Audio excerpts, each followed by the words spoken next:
ಛತ್ರಪತಿ ಶಿವಾಜಿ ಮಹಾರಾಜ್ ಕೂಡ ಸಾಷ್ಟಾಂಗ ನಮಸ್ಕಾರವನ್ನು ತುಕಾರಾಮರ ಮುಂದೆ ಮಾಡ್ತಿರ್ತಾರೆ. ಅಷ್ಟು ಅದ್ಭುತವಾದ ಅಭಂಗಗಳ ರಚನೆಯನ್ನ ಮಾಡ್ತಾ ಭಕ್ತಿಯಲ್ಲಿ ತೊಡಗಿದ್ದವರು. ಭಕ್ತ ಕುಂಬಾರರ ಕಥೆ ಏನು? ವಿಠಲನ ದರ್ಶನವನ್ನ ಹೇಗ್ ಪಡಿತಾರೆ? ತಳ್ಳಿ ಬಿಡ್ತಾರೆ ಅವ್ರನ್ನ ಹೊರಗಡೆ, ಅಟ್ಟು ಬಿಡ್ತಾರೆ. ಆಯ್ತು, ದೇವರ ಮುಂದೆ ಆಗದೆ ಇದ್ರೇನು, ದೇವಸ್ಥಾನದ ಹಿಂದೆ ಹೋಗಿ ಕೂತ್ಕೊಂಡು ನಾವು ಸಂಕೀರ್ತನೆಯನ್ನ ಮಾಡೋಣ ಅಂತ ನಾಮದೇವ, ಜ್ಞಾನೇಶ್ವರ ಎಲ್ಲರೂ ಸೇರ್ಕೊಂಡು ಸಂಕೀರ್ತನೆ ಮಾಡ್ತಾ ಇದ್ದಾರೆ. ಕಣ್ಣು ಮುಚ್ಚಿದ್ದಾರೆ, ಕಣ್ಣಿಂದ ಆನಂದ ಭಾಷ್ಪ ಸುರಿತಾ ಇದೆ.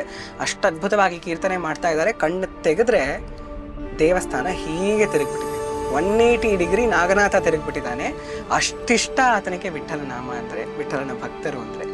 ಅಭಂಗ ಬೋಳತ ಕೀರ್ತನಿ ರಂಗ ಓಢವಾಳ ಪ್ರೇಮಾಚಿಯ ಸಂಗ ದೇವನ ಚೋಳ ಕಳ.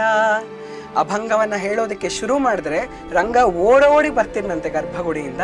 ರುಕ್ಮಿಣಿ, ಅಯ್ಯೋ ಇರಿ, ನೀವು ನಿಂತೇ ಇರ್ತೀರಾ, ಕಾಲು ನೋವಾಗತ್ತೆ, ಮತ್ತೆ ಅಲ್ಲಿ ಕುಣಿದ್ಬಿಟ್ಟು ಮತ್ತೆ ನಿಂತ್ಕೊಳ್ಬೇಕು, ಕಾಲು ನೋವಾಗತ್ತೆ ಅಂದ್ರೆ ಕೇಳಿಸ್ಕೊಳ್ತಾನೆ ಇರ್ಲಿಲ್ಲ. ಹಾಗೆ ಓಡ್ ಬರೋನಂತೆ. ಬಾ ನನ್ನ ಜೊತೆ, ಗೋಧಿ ಇದೆ, ಬೀಸೋ ಕಲ್ಲಲ್ಲಿ ಕೂತ್ಕೋ, ಗೋಧಿ ಬೀಸು, ಗೋಧಿ ಹಿಟ್ಟು ತೆಗಿ, ಆಮೇಲೆ ನಾನು ನಿನಗೆ ರೋಟಿ ಚಪಾತಿ ಮಾಡ್ಕೊಡ್ತೀನಿ.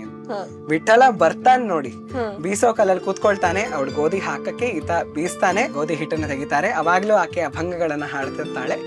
ಅಷ್ಟು ಬಾಂಧವ್ಯವನ್ನ ಅವರಿಬ್ರು ಹೊಂದಿರ್ತಾರೆ. ಇವತ್ತಿಗೂ ಪಂಢರಪುರದಲ್ಲಿ ಯಾವುದೇ ವರ್ಣದವರಾಗಿರಬಹುದು, ಮತ ಜಾತಿ ಏನೇ ಆಗಿರಬಹುದು, ಯಾವುದೇ ಭೇದ ಇಲ್ಲದೆ ಎಲ್ಲರೂ ಹೋಗ್ಬೋದು, ವಿಠಲನ ದರ್ಶನ ಮಾಡಿ ಆತನ ಪಾದವನ್ನು ಮುಟ್ಟಿ ಬರಬಹುದು.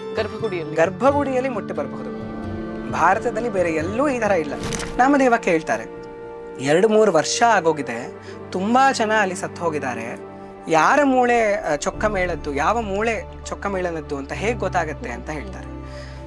ವಿಠಲ ಅವಾಗ ಏನು ಮಾತನ್ನ ಹೇಳ್ತಾರೆ ಅದು ನಾವು ಜೀವನದ ಅಂತ್ಯದವರೆಗೂ ನೆನಪಿಟ್ಕೊಳ್ಬೇಕು. ನೀನಲ್ಲಿ ಹೋಗಿ ಒಂದೊಂದೇ ಮೂಳೆಯನ್ನು ಕಿವಿಗೆ ಇಟ್ಕೊಂಡು ನೋಡು, ಯಾವ ಮೂಳೆಯಿಂದ ವಿಠಲ ವಿಠಲ ವಿಠಲ ವಿಠಲ ಅಂತ ಸದ್ದು ಬರ್ತಿರತ್ತೋ ಅದು ಚೊಕ್ಕ ಮೇಳನ ಮೂಳೆ. ನಂಗೆ ವೈಜಿ ಹೇಳ್ತಿದ್ರೆ